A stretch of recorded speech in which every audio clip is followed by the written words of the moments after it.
L'utilisation de différents types d'appareils électroniques par davantage de personnes rend la portabilité des données et l'interopérabilité des technologies essentielles. Notre travail avec plus de 150 organismes de normalisation et plus de 400 groupes d'expertise à travers le monde vise donc à s'assurer que nos technologies fonctionnent bien avec toutes les autres. L'enjeu est la possibilité pour les clients et les développeurs de choisir. Comme avec Windows 8, en plus des langages de programmation traditionnels, les langages web seront également pris en charge. Alors, à présent, un développeur web est aussi un développeur Windows. Notre volonté de cultiver le choix s'étend aussi au cloud avec Windows Azure. Les développeurs peuvent choisir parmi presque tous les langages et les solutions de virtualisation Windows et Linux Server. Windows Azure est ouvert et flexible, ce qui en fait une plateforme hors pair pour le développement d'applications. Mais le cloud n'est pas qu'un espace pour développer des applis, il crée aussi des opportunités d'emploi.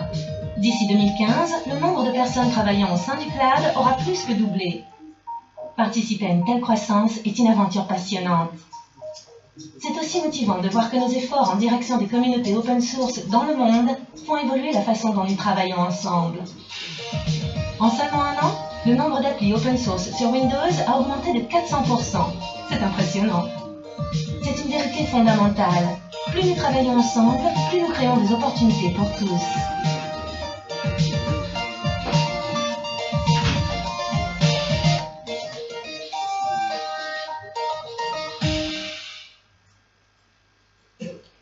Bonsoir tout le monde et merci d'être présents si nombreux aujourd'hui à cette conférence.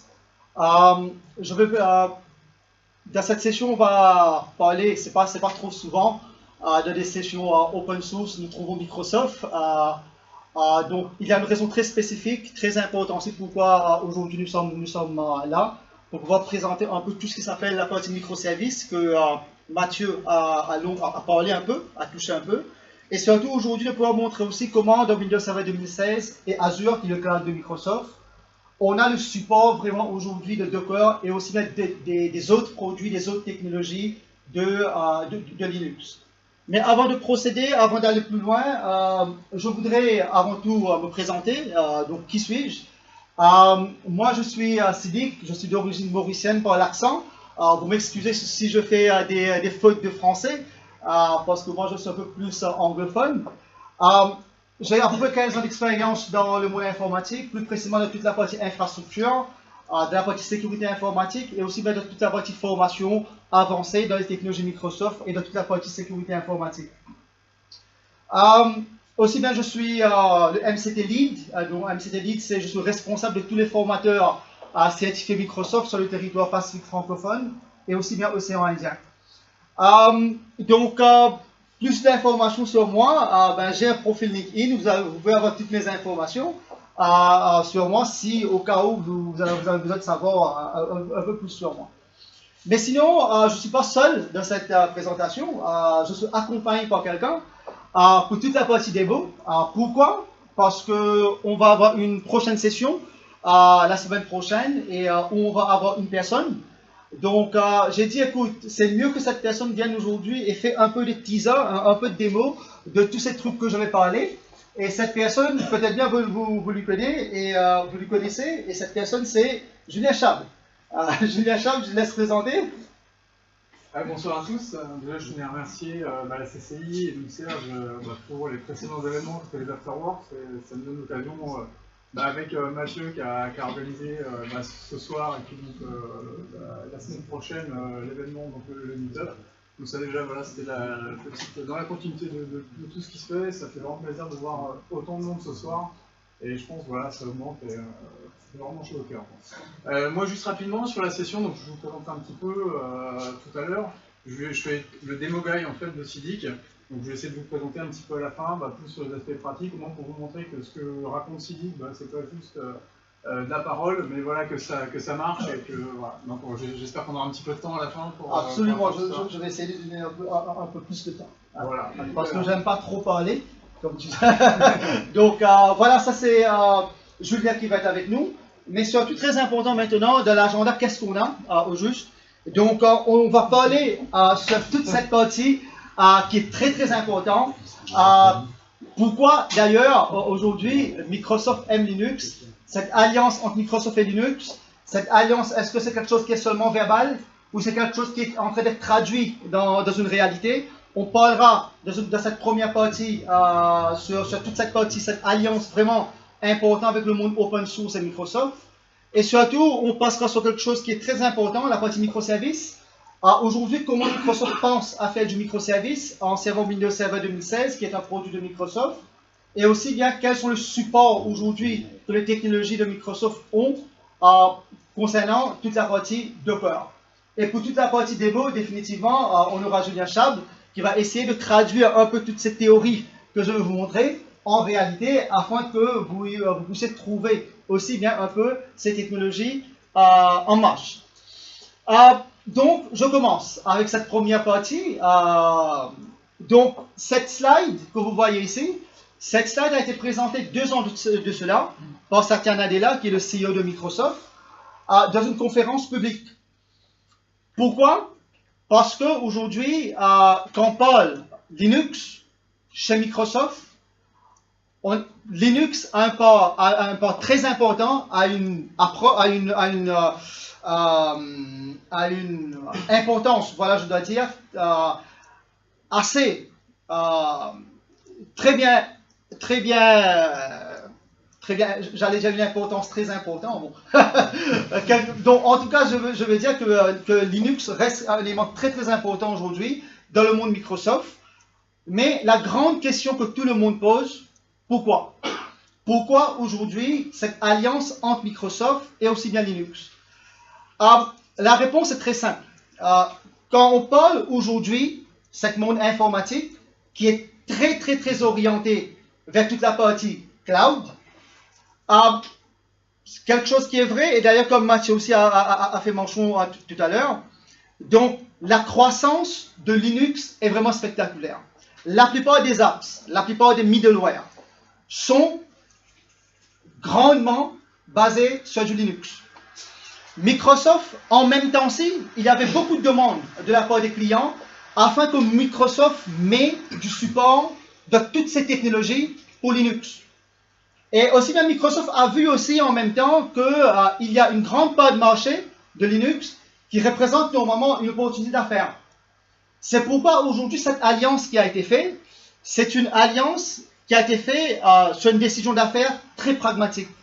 Et surtout, c'était une demande qui sort directement de nos clients. Donc ça c'est vraiment un peu le pourquoi. Maintenant, quand on parle du support, quand on parle de cette alliance Microsoft avec Linux, est-ce que c'est quelque chose qui date d'hier ou avant-hier? Absolument non. Ça date depuis 2009. Donc 2009, déjà, Microsoft commençait à contribuer un peu dans le monde open source. Et surtout, ici, en 2014, Microsoft a vraiment montré son intérêt et avait fait des alliances avec Docker pour assurer qu'il y a le support de Docker sur toutes les plateformes serveurs de Microsoft.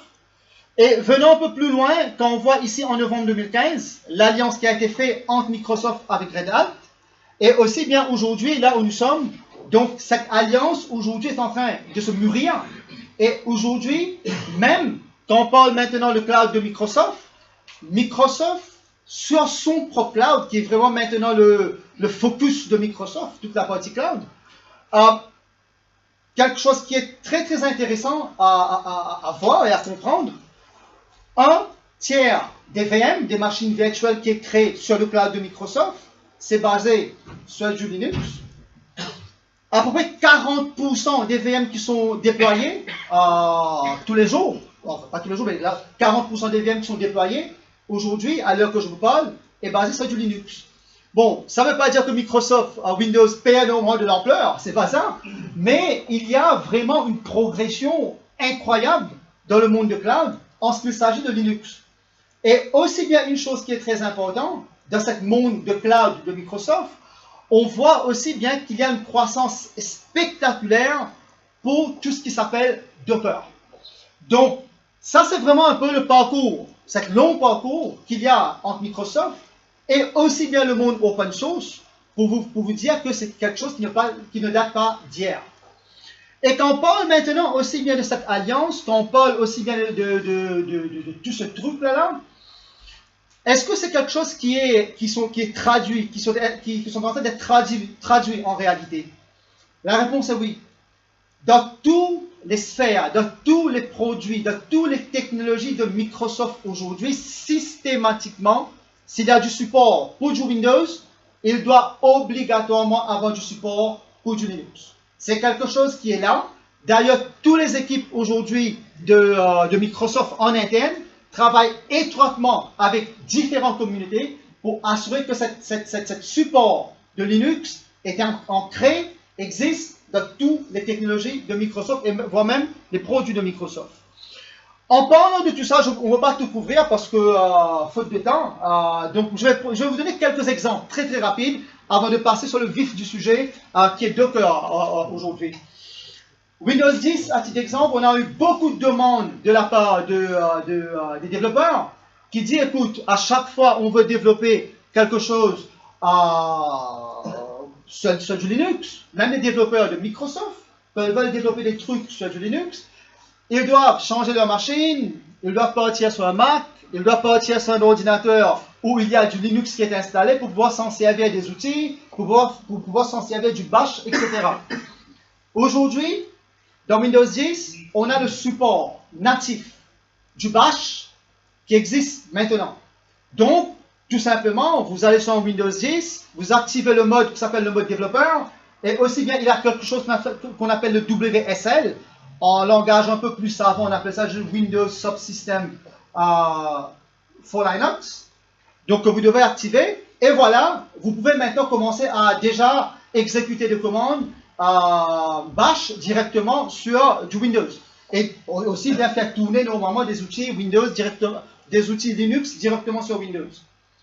Mais aussi bien, c'est pas seulement sur les produits clients que Microsoft est en train de donner du support à Linux. C'est aussi bien dans les produits serveurs. Vous connaissez déjà SQL Server, peut-être bien. Si vous connaissez MySQL, la version Microsoft s'appelle SQL Server. Donc, aujourd'hui, on a le support d'SQL Server directement sur du Linux. D'ici 2017, donc plus précisément en mi-2017, on aura maintenant du SQL Server qui va être supporté directement sur du Linux.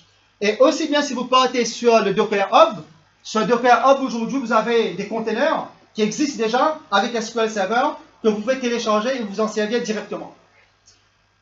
Mais il y a une chose aussi qui est très importante. N'oublie pas que le data center reste quelque chose qui est vraiment important dans le monde de Microsoft. Aujourd'hui, Microsoft parle maintenant pas du Windows Data Center, il parle du Linux Data Center. Dans le Linux Data Center, à titre d'exemple, aujourd'hui, Microsoft savent très bien, moi-même je suis architecte pour quelques data centers aujourd'hui en Pacifique, quelque chose est clair, si nous avons du Windows, en parallèle on aura du Linux. Donc, si je prends une technologie que peut-être bien vous connaissez, qui s'appelle l'IPv, l'hyperviseur de Microsoft, toutes les fonctionnalités qui est supportée par Windows, toutes ces fonctionnalités sont supportées par Linux, même dans le monde du data center. Allant un peu plus loin, même quand on parle maintenant de l'IPv, quand on parle de la virtualisation dans le monde de Microsoft, Microsoft est même en train de travailler avec du FreeBSD. Pourquoi? Parce que comme vous le connaissez très bien, aujourd'hui on a des appliances qu'on appelle des appliances virtuelles qui tournent dans des machines virtuelles, où la plupart du temps le système d'exploitation c'est du Linux en FreeBSD. Donc Microsoft est en train de travailler avec FreeBSD pour assurer que ces appliances virtuelles ont un support direct dans le monde de Microsoft. Allant un peu plus loin, donc il y a quelque chose dans le monde Microsoft, dans le monde des data centers qui s'appelle System Center. System Center, c'est quoi? C'est l'outil qui automatise et qui gère normalement un data center. C'est une suite de technologies d'ailleurs, System Center. Donc, pour les infrastructures traditionnelles, virtualisées, cloud privé, cloud public, System Center a du support pour Windows, mais aussi bien tout le monde le savent maintenant que System Center a un support aussi bien pour du Linux, pour du Unix et aussi bien pour tout ce qui s'appelle open source. Et d'ailleurs, System Center, qu'est-ce qu'il fait aussi? Vous avez du Linux dans votre data center, vous avez du Microsoft dans votre data center. Donc, System Center vient comme cette panneau vitrée unique qui vous permet de gérer l'infrastructure comme une infrastructure plutôt. voilà un peu, mais avant de terminer toute cette partie, pour passer dans le vif du sujet, le cloud de Microsoft, vous connaissez AWS, ben, l'AWS de Microsoft s'appelle Azure, donc le cloud de Microsoft est entièrement open. Microsoft a un support spectaculaire des technologies open source, déjà qui existe et qui est bel et bien présent. Et aussi bien, ça c'est juste pour vous montrer, aujourd'hui, il y a quelques outils dans le cloud de Microsoft aussi, aujourd'hui, qui a une intégration directe avec des outils comme Nagios, aussi bien Zabbix, etc. Donc, je termine avec cette slide. Donc, c'est juste pour vous dire que Microsoft aussi, donc ça c'est juste pour montrer un peu le support de Linux dans le monde de Microsoft, mais aussi bien Microsoft est très actif aujourd'hui dans différentes conférences de Linux. À titre d'exemple, dans le LinuxCon de l'année dernière plutôt, il y avait même Linus Torvalds qui était sur le stand de Microsoft, où il parlait un peu il essayait de comprendre un peu le support d'Azure dans le monde open source. Mais ça, c'est juste pour vous montrer vraiment maintenant cette alliance qui existe bel et bien entre le monde Microsoft et aussi bien le monde open source. Donc, avant de passer maintenant sur le vif du sujet pour pouvoir passer la parole à Julien, c'est très important aujourd'hui que cette gap, et c'est ça que je dis à tout le monde, moi-même comme architecte informatique, cette gap entre le monde open source et Microsoft n'existe plus. Ça, c'est quelque chose qui doit être clair. Et d'ailleurs, si vous regardez le nombre d'ingénieurs, de développeurs aussi, qui est en train d'être recrutés par Microsoft dans le monde open source, c'est quelque chose qui vous donnera une idée que les choses ont bel et bien changé avec le nouveau CEO qui est Satya Nadella. Maintenant, donc tout ça est dit. Maintenant, nous sommes ici pour Docker. Quel est le support que Microsoft aujourd'hui a pour Docker? Donc, Microsoft aujourd'hui, il a travaillé étroitement avec Docker pour quelque chose qu'on appelle du microservice. Microservice, c'est quoi au juste? Qui peut me dire ici aujourd'hui, microservice, c'est quoi? En définition simple. Quelqu'un? Des mini-applications. Comment? Des mini-applications. Des mini-applications. D'accord? Des mini-applications. Ben, regardons un coup, de plus près, une application traditionnelle. D'ordinaire, quand on prend une application traditionnelle, c'est ça, numéro 1. On a différents modules, on a différentes parties dans une application traditionnelle. À titre d'exemple, nous sommes en train, chez Skillog, nous sommes en train de travailler sur notre site marchand, le site e-commerce, comme on dit. Donc, dans notre site e-commerce, nous avons notre base de données qui est un composant. Nous avons toute la partie gestion des utilisateurs, les identifiants, etc. Et nous avons notre catalogue aussi bien de produits. 3 composants qui fait l'application. Cette application maintenant, si demain on dit, écoute, on a beaucoup normalement de clients qui viennent sur notre site, etc. Si on doit essayer d'augmenter la puissance ou essayer de faire du scale-out, comme on dit, de cette infrastructure, ben on n'a pas de choix. On doit prendre cette application, installer sur un serveur ou l'installer sur différents serveurs. Pourquoi? Parce que cette application est quelque chose qui est très dur, parce que l'application avec tous les modules sont un. Et nous le traitons comme une unité. Et le problème ici, donc si on doit gérer l'application, c'est l'application avec tout. On va générer uniquement les composants à l'intérieur. Ça, c'est l'application traditionnelle. Mais dans ce monde moderne aujourd'hui, et surtout avec la venue du cloud maintenant, les applications ont été prises, on a retiré les composants de chaque application, on a créé ce qu'on appelle des services, des petits cellules, on doit dire. On appelle ça des microservices. Et ces microservices vont intercommuniquer entre eux en servant du protocole standard. Et tous ces services, ces microservices, comme ici, vont travailler ensemble pour vous donner l'application. Demain, vous avez un problème sur une module spécifique, vous avez un problème sur cette base de données, ben vous pouvez travailler sur la base de données indépendamment. Vous voulez faire une mise à jour uniquement sur votre partie catalogue, ben vous traitez le catalogue séparément. Donc, dans une façon très simpliste, c'est ça qu'on appelle du microservice. C'est les microservices aujourd'hui qui sont en train de faire cette application moderne. Maintenant qu'on vient dans le monde de... ça, c'est un peu toute la partie graphique des choses. Moi, je vais essayer de prendre un exemple très concret avec vous et très clair afin que vous puissiez comprendre un peu plus facilement. Et je vais vous montrer comment aujourd'hui Microsoft est en train de faire du microservice aujourd'hui. Donc, prenons l'exemple sur notre site e-commerce. Sur le site e-commerce, disons, je dis, écoute, j'ai un système e-commerce, je dois l'héberger quelque part. Ben, où je vais l'héberger? Ben, très simple. Traditionnellement, on va prendre un serveur, on va essayer d'installer un système d'hyperviseur, on va créer une machine virtuelle, et dans cette machine virtuelle, on va mettre l'application. Voilà, ça c'est l'application. Ça c'est mon site marchand. Maintenant, on a beaucoup de trafic, on a besoin un peu plus normalement de puissance, ben, on doit créer une deuxième machine virtuelle. Et aussi bien maintenant, on va essayer maintenant d'inclure des technologies qu'on appelle de répartiteurs de charge, afin que si les utilisateurs viennent ici, ils peuvent maintenant venir sur différentes machines virtuelles dans lesquelles on a l'application. Ça, c'est quelque chose qui est très compliqué. Parce que le problème aujourd'hui, si je prends l'application, si cette application a un problème dans une module spécifique, dans une partie très spécifique, ben c'est l'application en entier qui va avoir un problème. Donc, qu'est-ce que nous devons faire maintenant? Qu'est-ce que les gens commençaient à faire? Quelque temps de cela, il y avait même des sociétés qui commençaient à faire ça. Ben ça, c'est quoi? C'était du microservice à un certain degré. C'est quoi du microservice à un certain degré? Ben, ils ont pris les applications, cette application en général, ils ont pris chaque partie de cette application, à titre d'exemple. Si c'est du Sage, ben, ils ont pris le front-end de Sage, la base de données de Sage, et aussi bien toute la partie logique métier de Sage, qui étaient des composants différents. Chaque composant, il le mettait sur des machines virtuelles. Et s'il avait besoin encore plus de puissance, ben, il crée encore des machines virtuelles. Il mettait chaque composant dans une machine virtuelle.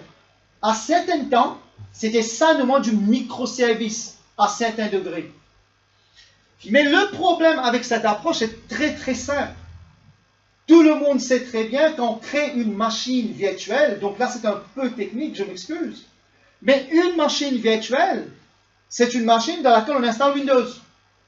Et Windows, c'est quelque chose qui est un système d'exploitation qui est vraiment générique.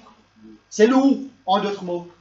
Si je prends une machine virtuelle, je commence à installer une composante de l'application, mais cette machine virtuelle devient trop lourde et trop difficile à gérer. Donc c'est là que Microsoft, dans Windows Server 2016, qui est le produit qui est sorti très récemment, ben Microsoft a donné naissance à quelque chose qui s'appelle NanoServer. Ben, NanoServer, c'est quoi au juste? Ben, NanoServer, c'est ça. NanoServer, c'est Windows. On a retiré vraiment tous les composants graphiques. On l'a fait devenir extrêmement petit, nano, en d'autres mots. Et quand je dis petit, ben, ça prend uniquement 163 MB, mégaoctets de mémoire. Et aussi bien, ça prend 466 mégaoctets d'espace sur votre disque dur. Et ça devient un système d'exploitation qui est très très très petit, qui est très minuscule. Alors, c'est bien, NanoServer. Ben, qu'est-ce qu'on va faire? Et comment NanoServer maintenant est relatif à microservice? Ben, c'est très simple. Si nous venons un peu dans notre scénario, ben, avec du NanoServer, quelqu'un peut facilement dire, écoute, je vais prendre NanoServer, je vais installer sur une machine physique, voilà, et sur cette machine physique, je vais installer cette composante de mon application. Donc, là, ça devient encore un peu plus souple. Ce n'est pas vraiment ce système d'exploitation au total de Microsoft, mais c'est vraiment un système d'exploitation qui est très réduit. On met le composant maintenant. Sinon, vous êtes libre aussi. Si c'est un serveur, ben vous pouvez virtualiser cette serveur. Vous pouvez installer du Nano, Windows, et aussi bien en parallèle, sur cette même machine, installer la version complète de Windows et faire tourner au moins d'autres applications. Deuxième chose que vous pouvez faire avec Nano, ben c'est ça. Vous pouvez aller dire, écoute, je prends une machine, c'est un serveur, ça c'est mon serveur, ça c'est le serveur. J'installe ce système d'exploitation qui est très très petit de Microsoft là-dessus. Je vais configurer l'hyperviseur qui s'appelle l'hyper-V. Et là-dessus, ce que je vais faire maintenant, je vais créer des machines virtuelles. Mais sinon, pour notre scénario, ben c'est ça qu'on doit faire. Pour notre scénario, pour notre site e-commerce, donc ce qu'on a fait, on a pris le serveur, on a installé Nano Server en physique, on a configuré l'hyperviseur et on a créé des machines virtuelles avec du Nano Server qui est très petit et on fait tourner maintenant les différents composants de cette application sur cette Nano Server.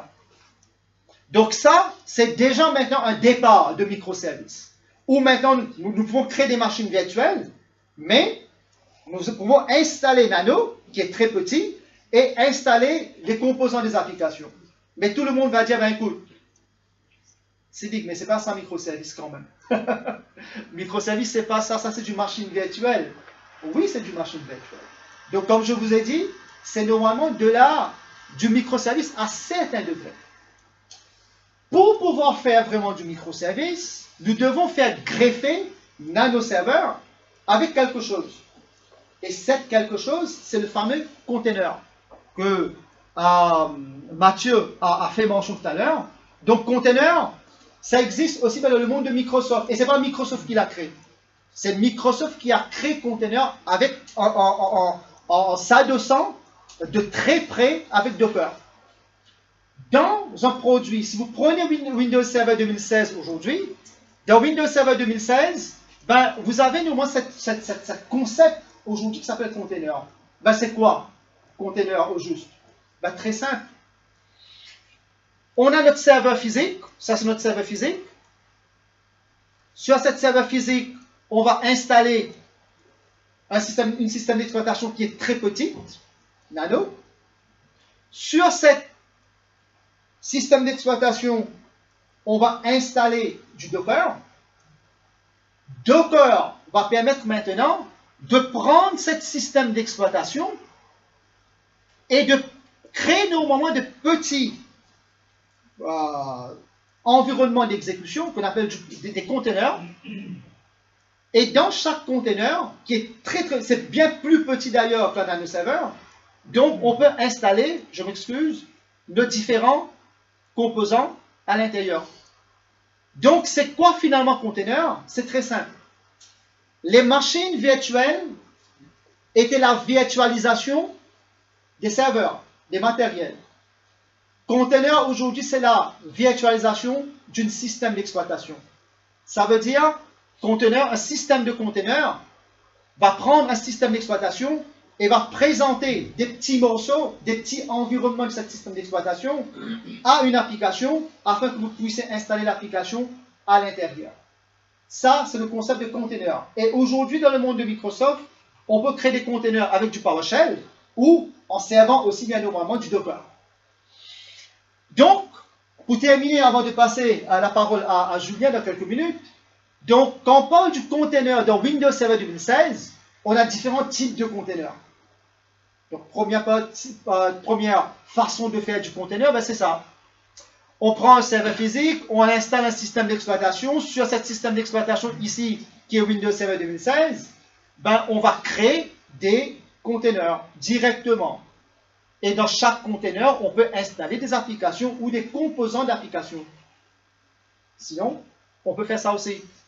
On peut venir prendre ce même serveur, on installe un hyperviseur là-dessus, on aura notre système d'exploitation de Windows Server 2016, on peut créer des containers, ça c'est sûr, mais on peut faire aussi en parallèle, sur cette même hyperviseur, on peut créer des machines virtuelles, on peut aussi aller sur cet hyperviseur, créer des conteneurs qu'on appelle des conteneurs Hyper-V. Donc des conteneurs qui sont des conteneurs virtualisés.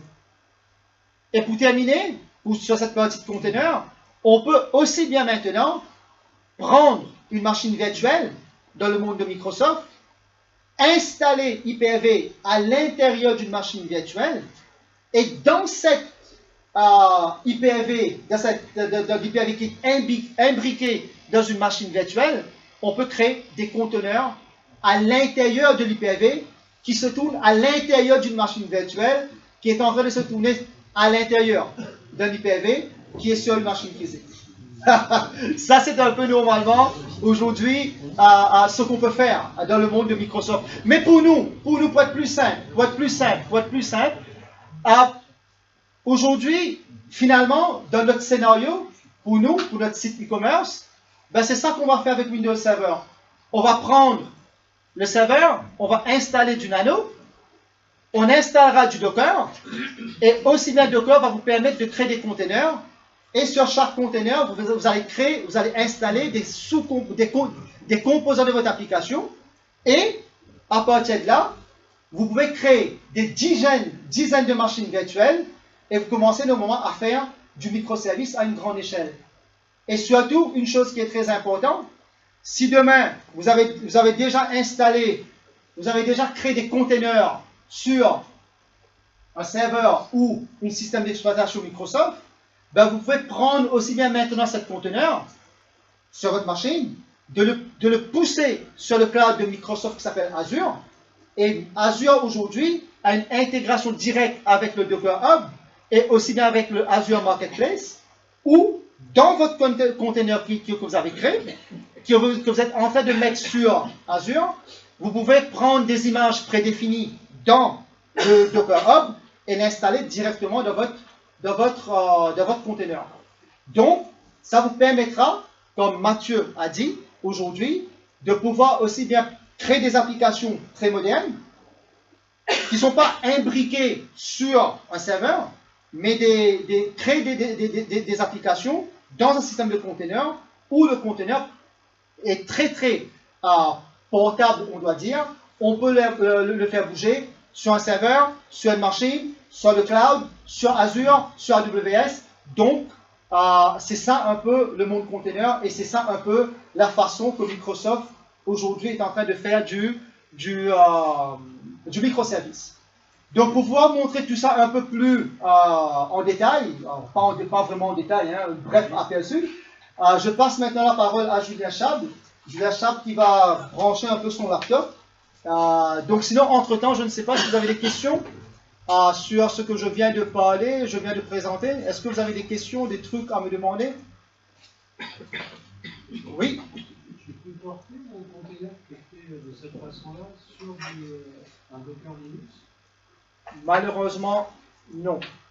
Donc, aujourd'hui, ça c'est une question qu'on a très souvent.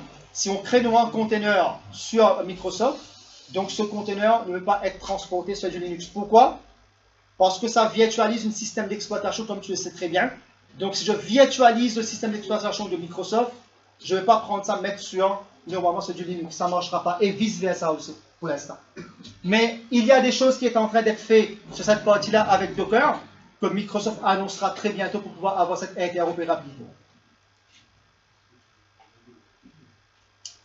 Des questions? Non? Ben, je laisse la parole à Julien Savard. Bon, alors on va essayer de, rapidement, parce que c'est vrai que l'heure tourne, hein, mais on va essayer quand même de faire quelques petites démos. Alors l'idée des démos, alors j'ai déjà essayé d'avoir, voilà, c'est blanc, touche plus, ok. L'idée des démos, c'est un petit peu de vous montrer que, effectivement, Docker aujourd'hui, tout le monde connaît les Docker sous Linux. C'est qu'on a véritablement une compatibilité, un outil qui est vraiment déployé et fonctionnel en production sur les plateformes Windows. Donc la première démo que je vais vous faire, c'est tout simplement, pour ceux qui ne l'ont pas encore testé en tout cas, tout ce qui est Docker sur Windows 10, donc tout simplement à la place de prendre ce qu'on avait l'habitude de faire avant Docker pour Windows, c'était d'avoir une machine virtuelle Linux, de développer en fait sur son Windows, ensuite de copier les fichiers sur le Linux et puis d'essayer de construire son image, etc., etc. Donc ça prend du temps, c'est toujours un peu embêtant et assez chronophage. Donc l'idée de Docker sur Windows, c'est justement de pouvoir avoir Docker qui est embarqué directement au sein de Windows, vous avez accès à une nouvelle commande, etc. Pour vous, en fait, derrière, ce qui se passe, c'est qu'il y a une machine virtuelle qui tourne dans Hyper-V avec un petit Linux qui s'appelle Moby comme la baleine dessus, et donc qui va exécuter en fait ce Docker-là. Donc pour vous, c'est complètement transparent, vous allez pouvoir développer, utiliser votre Windows, votre Visual Studio ou n'importe quel outil, et pouvoir en fait déployer, construire votre image, tester votre image, voire après pouvoir la donner justement aux opérationnels. On reviendra justement sur la prochaine session, notamment avec DevOps. Donc très rapidement, ce que j'ai fait en fait pour toutes les démos qui vont venir après, ça, on verra après, ça c'est pas ce que j'étais en train de faire. Alors, j'ai en fait une application, qui est une application .NET Core, alors pour justement, là, je voulais montrer aussi un petit peu la portabilité, le côté multiplateforme de .NET Core, qui aujourd'hui s'exécute sur de Windows, sur du Linux et sur du Mac. Donc pour vous montrer que justement, à partir de la même application .NET Core, je vais pouvoir la déployer sur un Linux. C'est la démo que je vais faire là, justement avec le Windows 10, puisque ça s'exécute dans un conteneur Linux. Et tout à l'heure, on va pouvoir déployer ça aussi sur un conteneur Windows. Et vous allez voir que la modification pour pouvoir exécuter une application, dans ce cas-là .NET Core, sur un conteneur Linux ou sur un conteneur Windows, elle est vraiment très mineure. Donc là, c'est juste l'application. J'ai deux fichiers là que je vous présenterai un petit peu plus tard. Donc comment ça se passe au niveau de Windows, tout simplement. Alors, c'est peut-être pas... On va juste voir la taille rapidement. Hop. 4. On va être assez gros. Un peu trop. Non, tout le monde voit. Bon, globalement, là, ce que je voulais vous montrer, c'était pour ceux qui connaissent un peu Docker. Donc, je suis sur Windows, j'ai ma commande Docker, ce sont exactement les mêmes commandes. C'est-à-dire que la commande que vous la tapez sur Linux ou sur Windows, elle marchera de la même façon. Donc là, je suis dans mon application, j'ai un fichier, donc un Dockerfile. Ça, il y a Mathieu, je crois, c'est toi qui aura la session jeudi prochain pour présenter tout ça. Donc à quoi sert Dockerfiles, etc. Donc là, ce que je vais faire, je vais construire mon image. Alors j'ai déjà tout mis en cache, donc ça ne devrait pas prendre trop longtemps. Voilà, normalement ça prend un petit peu plus de temps que ça. Donc là, ce que j'ai fait, c'est qu'en fait, j'ai pris mon application et j'ai créé une image que j'ai empaquetée avec un certain nombre de lignes de commande dans une image en fait, qui va servir ensuite et que je vais exécuter maintenant. Donc, hop. Alors, vous inquiétez pas pour la ligne de commande. Et je vais appeler Docker.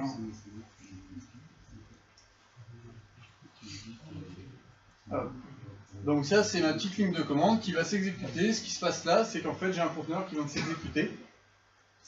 Et ce conteneur, donc c'est ma petite application. Je vais me connecter ici.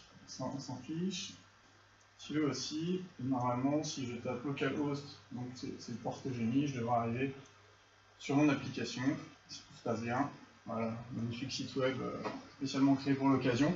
Donc là, en fait, ce que vous voyez, c'est quelque chose que je viens de déployer. Je viens de construire mon image, je viens de lancer un conteneur avec mon image. Des conteneurs, je pourrais en lancer par exemple, et ça c'est pareil, c'est Valentin, je crois qu'il fera la session sur Compose. Je pourrais très bien avoir lancé un autre balanceur directement avec Docker avec X instances de mon site web, packager tout ça, et puis effectivement avoir une dizaine de conteneurs qui sera capable de servir mon site web pour des dizaines de milliers ou des millions d'utilisateurs. Donc là, j'ai fait quelque chose de très simple. Donc ça tourne sur mon Windows. Je suis dans un Linux, le petit Linux, vous allez voir, c'est celui-là. Il est là, c'est Moby Linux en fait, qui est installé automatiquement. Donc là, mon code s'exécute dans la machine virtuelle, mais pour vous, c'est complètement transparent. Donc ça, c'est la première façon déjà de voir l'interaction entre Windows et Docker. Alors je vais juste arrêter le... Bon, on va voir, ça marchera quand même. Alors maintenant, hop, presse. Donc ça, c'était juste sur cet aspect-là. Les transitions sont un peu longues. Et là, ce que je vais vous montrer, c'est tout ce que vous expliquez Sidic après. Donc tout ce qui est Windows Server 2016. Et donc là, ce que j'ai fait, on a exécuté l'application ASP.NET Core sur un conteneur Linux. Et là, ce que je vais faire, c'est que maintenant, je vais l'exécuter sur un conteneur Windows qui s'exécute donc dans un Windows Server. Et on va justement, tous les scénarios que vous a présenté Sidic, c'est un petit peu ce qu'on va voir ensemble rapidement. Juste pour vous montrer en fait la facilité qu'on a de créer des conteneurs. Juste que ça s'affiche.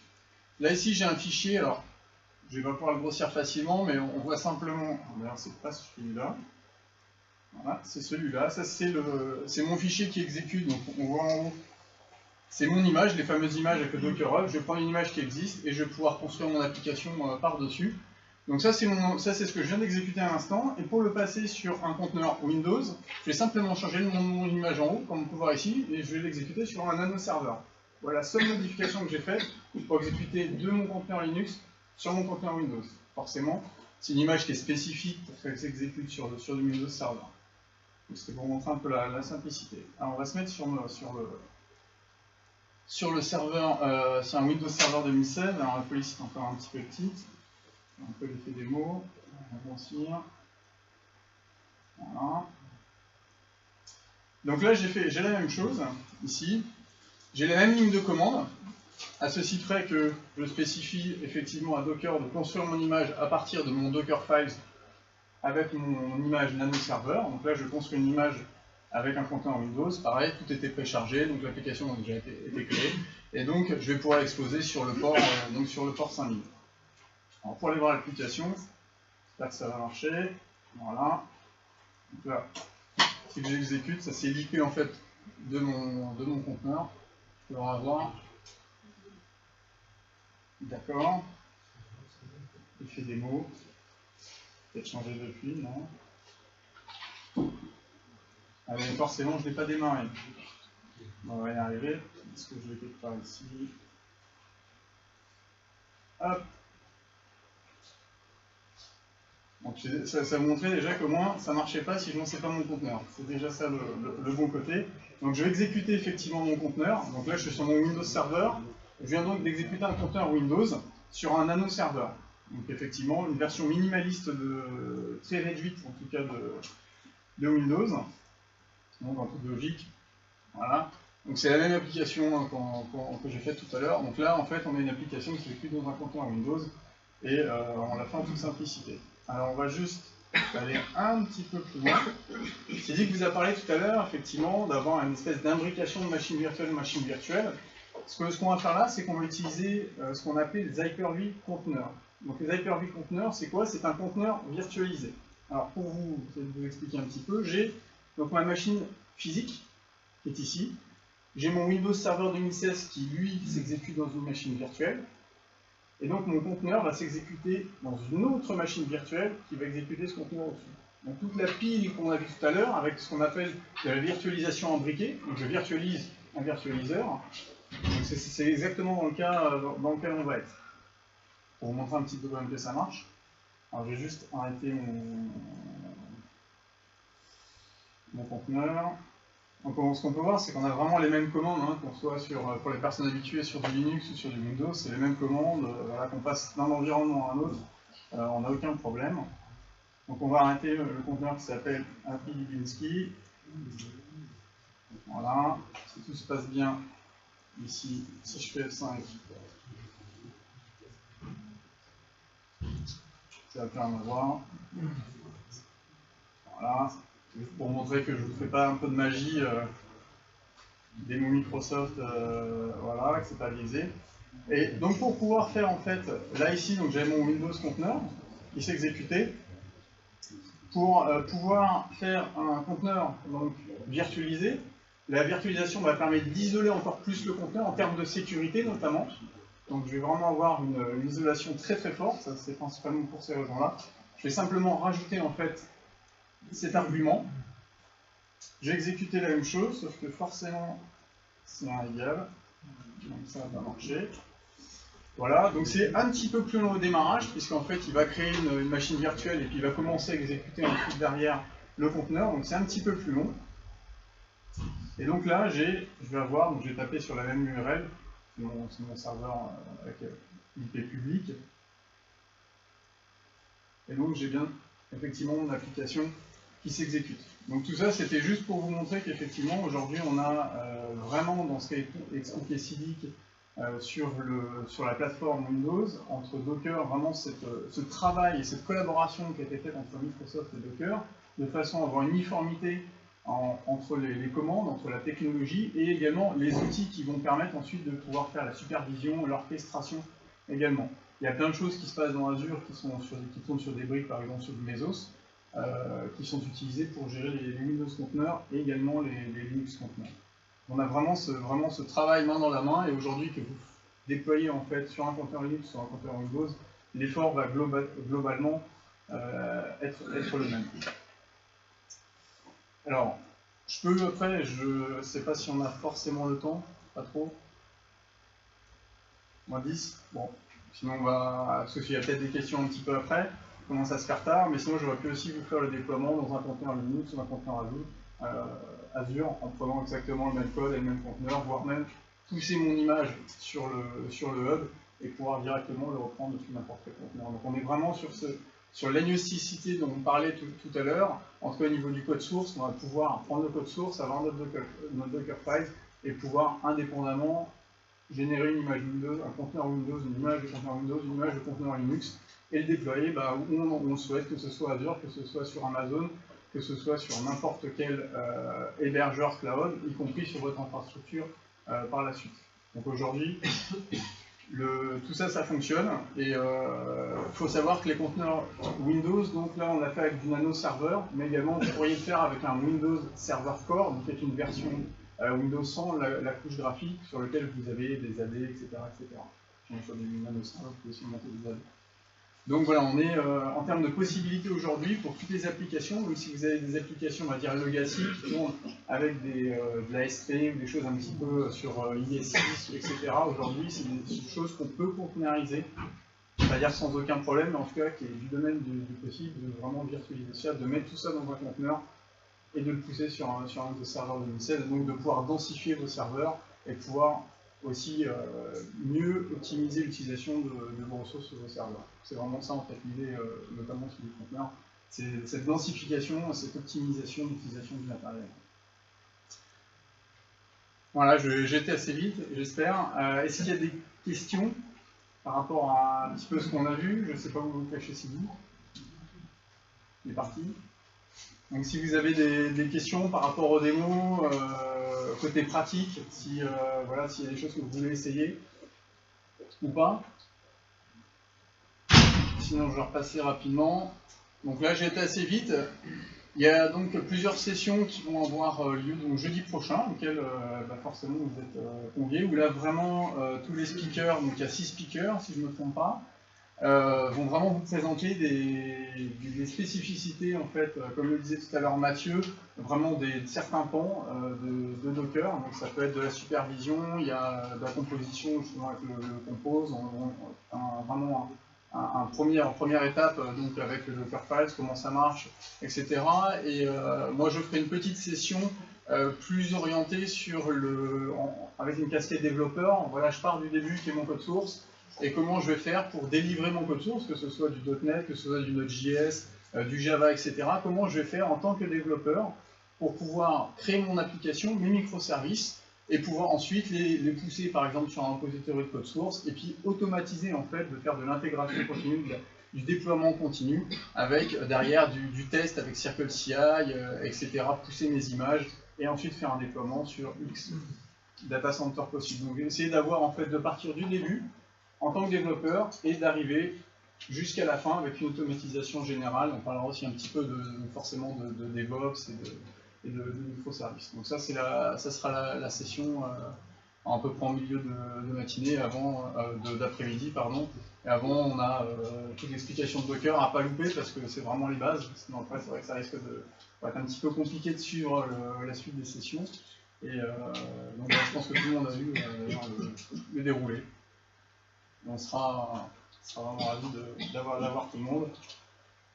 Si vous voulez, j'ai aussi un blog où il y a déjà un petit peu de matière sur tout ce qui est effectivement déploiement Docker, que ce soit notamment avec de l'ASP.NET Core, mais également tout ce qui est nano server, etc. Donc si vous voulez déjà aller un petit peu regarder, il y a déjà quelques pages de tutoriaux pour pouvoir voilà, déjà tester un petit peu tout ça. Et puis justement, prochaine session, n'hésitez pas, si vous avez testé, à nous faire vos retours et à partager. C'est l'idée du meet-up aussi, hein, de pouvoir partager tout ça avec les passionnés qui organisent cet événement. Voilà, je laisse Sylvie, tu veux... Non, moi c'est bon. Je ne sais pas si tu as des questions, des choses que vous voulez savoir un peu plus ou... Oui. Oui, Christophe. La partie du container, tout à l'heure, on a vu l'exécution, on a vu que Julien avait mettre en relation, on va dire, l'applicatif avec une image Docker. On a vu une première image qui était sous Linux et la deuxième qui était sous Nano. Ces images, à l'origine, en fait, il faut qu'elles soient déjà conçues. On doit intégrer des choses en particulier, c'est-à-dire notre corps, pour les applicatifs. Comment ça se passe? Alors en fait, les images qu'on a utilisées tout à l'heure, ce sont déjà des images qui sont faites, comme d'ailleurs en général on fait, c'est des images officielles qu'on va trouver sur le hub. Et là, c'est spécifiquement, en fait, c'est une image sur laquelle est déjà installé .NET Core. Donc le travail que moi j'ai simplement fait, on l'a pas vu, c'est pour ça d'ailleurs que le Dockerfile était très court, c'est simplement prendre mon application, la copier, restaurer toutes les dépendances, toutes les bibliothèques, la compiler, et ensuite je mettais mon point d'entrée qui était en fait l'exécution de mon application pour lancer le serveur web sur un port particulier, et c'est tout ce que j'ai eu à faire. Donc ça permet effectivement de simplifier grandement, et donc c'est une image effectivement spécialisée avec déjà tout qui est déjà imbriqué, et c'est le but vraiment du hub, c'est-à-dire que y a des images, et si on regarde d'ailleurs l'historique de toutes les images, on voit qu'on a effectivement le nano serveur, après ils ont installé des choses, après ils ont rajouté .NET Core, etc., etc. Et moi je suis arrivé derrière juste en prenant la base et puis en rajoutant ma petite application et puis exécutant un peu toute la couche. En termes d'exécution, finalement, cette image, elle est consolidée entre les deux. Il y a juste des relations symboliques, on va dire, entre l'ensemble applicatif et effectivement. Alors, c'est une véritable consolidation. Là, on ne l'a pas vu tout à l'heure quand j'ai fait la construction, mais en fait, normalement, il va télécharger en fait différents layers, différentes couches qui sont, on va dire, justement toutes les images qui ont été faites et qui sont entassées les unes sur les autres. Et donc ça, il va les télécharger, les extraire, les prendre complètement et en faire une image et exécuter en fait mon code par-dessus. Et c'est là qu'il va me créer une image. Voilà, donc c'est pour ça que souvent, vous verrez si vous avez un peu ce truc-là, on arrive à voir l'historique, à regarder, on a toujours une base, on arrive en fait à aller voir un petit peu tout ce qui a été fait sur toutes les différentes couches en fait, depuis l'origine. Et en termes de développement, l'applicatif au final a besoin d'être modifié.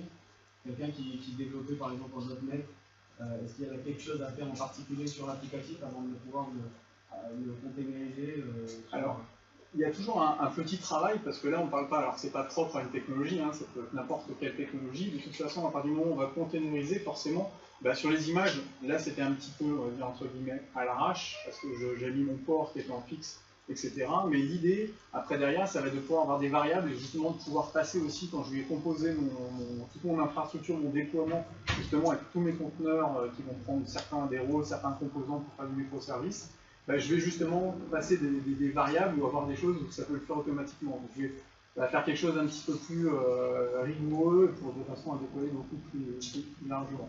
Donc là, voilà, c'était de façon à avoir un code assez court, et on peut avoir comme ça pas mal de choses qu'on va paramétrer en tout cas dynamiquement par la suite au niveau d'image.